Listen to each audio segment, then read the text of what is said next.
Salut à toutes et à tous, bienvenue sur ma chaîne Ciné Série Galaxy, ça me fait plaisir de vous retrouver aujourd'hui pour non pas une critique de film, mais deux critiques de film. Celle-ci, la critique de Peninsula, et en début d'après-midi, on se retrouvera pour 30 jours max, la comédie française de Tarek Boudali avec la bande à Philippe Lachaud. Mais tout de suite, Peninsula, suite de Dernier Train pour Busan. Alors, il y avait déjà eu une suite à Dernier Train pour Busan, une suite en forme de préquel film d'animation de environ 1h30 qui s'appelait Seoul Station, qui racontait les événements qui s'étaient déroulés avant Dernier Train pour Busan. Et celui-ci, ce film Peninsula, se passe après. Alors vous avez vu que dans la miniature, j'ai marqué parcours du combattant. C'est pas tant le scénario qui est un parcours du combattant, c'est l'expérience de visionnage. Oui, malheureusement, j'ai pas pris de plaisir à voir ce film.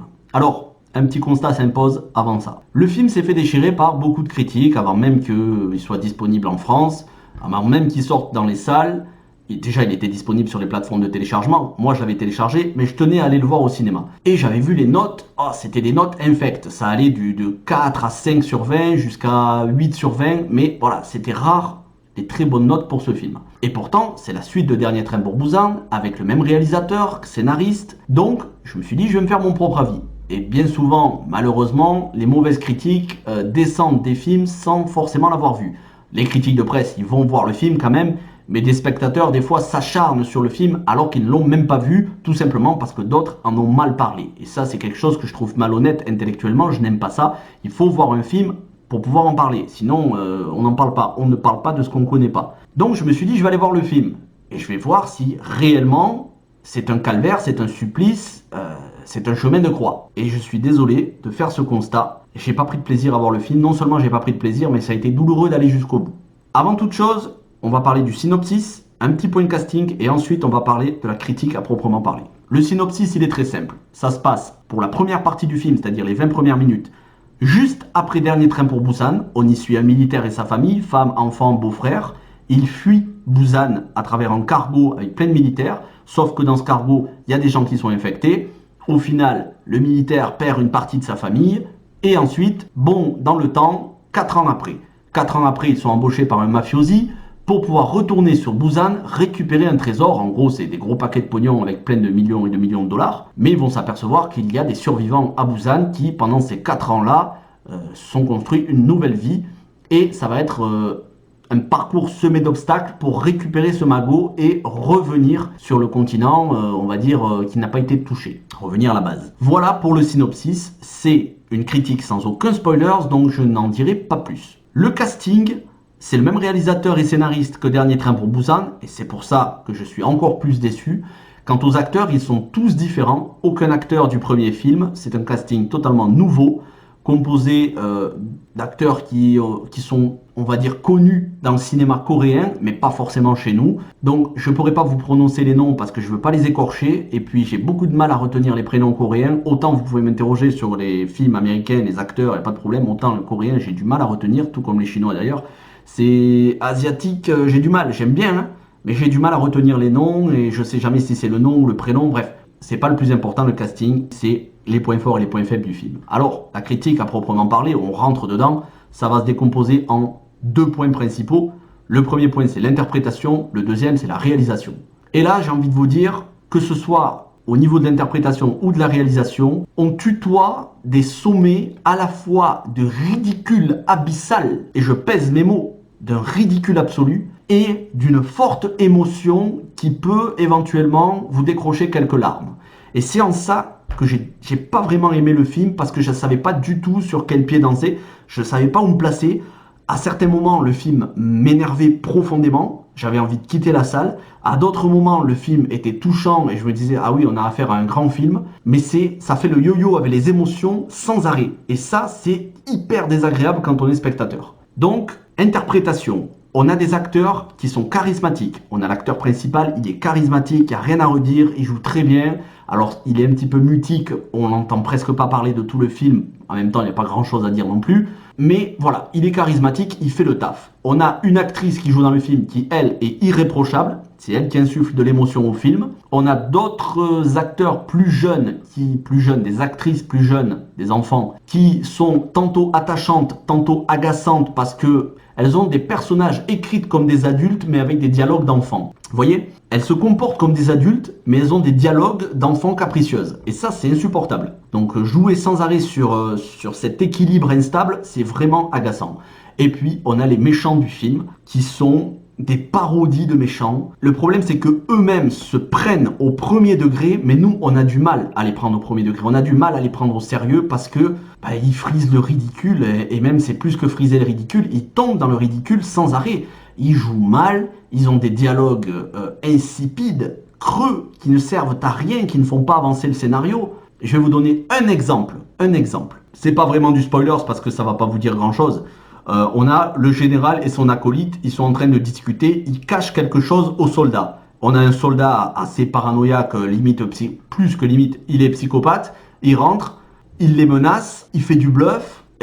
Faut dire que c'est même pas du bluff, il a vraiment un pet au casque, il est très instable mentalement, et il les regarde, il se dit « Ah ok, j'ai compris, c'est parce qu'en fait vous êtes ensemble, vous êtes homosexuels, c'est pour ça, vous me le cachez. » Et eux ils se regardent, et ils lui cachent la vérité, parce qu'ils savent où est planqué le magot, et ils disent oui, oui, c'est exactement ça. Et lui, et d'un coup, il se met à rire. Et d'un coup, en fait, on passe d'une émotion, le mec est menaçant, limite flippant, on se dit il va les égorger à main nue, à l'émotion juste après, le mec éclate de rire pour rien. Voilà, c'est ce genre de dialogue totalement insipide, des situations qui n'ont ni queue ni tête. Et vous en avez comme ça pendant tout le film, en tout cas pendant la deuxième partie du film. Ça vous dit peut-être pas grand-chose que je vous dis. Pour ceux qui ont vu le film, ils savent, mais pour ceux qui n'ont pas vu le film, ça va pas vous dire grand-chose. Mais quand vous verrez le film, parce que j'espère que vous allez voir le film, vous faire votre propre avis, vous vous direz, qu'est-ce que c'est que ces scènes-là? C'est du what the fuck complet.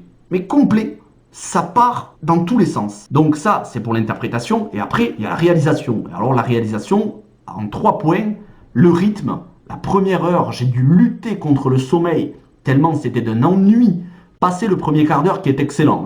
Mais à partir du bond dans le temps, où on arrive 4 ans après, toute l'action qui s'installe de retourner sur Busan pour chercher le magot, le chercher, ne pas le trouver dans un premier temps, ensuite le trouver mais se faire prendre en chasse, ça dure 3 quarts d'heure. Tout ça, c'est d'un ennui. Mais je vous jure, je tapais des pieds par terre pour pas m'endormir. Et après la deuxième heure du film, là, on rentre dans l'action et ça ne démord pas jusqu'à la fin. Ça y va à fond. C'est une très bonne chose, mais ça rattrape pas les défauts de la première partie. Ensuite, la réalisation à proprement parler, c'est assez hideux. Déjà, ça se passe quasiment tout de nuit, mais avec des fonds verts tout pourris. C'est horrible, on a l'impression d'être parmi les pires épisodes de The Walking Dead. Ça fait vraiment... c'est pas beau. Les courses-poursuites, c'est digne de Need for Speed sur PlayStation 2, qui est un bon jeu, qui est un beau jeu, mais on est... voilà, c'était il y a 15 ans en arrière. Voilà, si vous voulez, on a des effets spéciaux d'il y a 15 ans en arrière. Si vous mettez le film sur une galette, sur un jeu de PlayStation 2 et que vous jouez, oui, vous êtes content.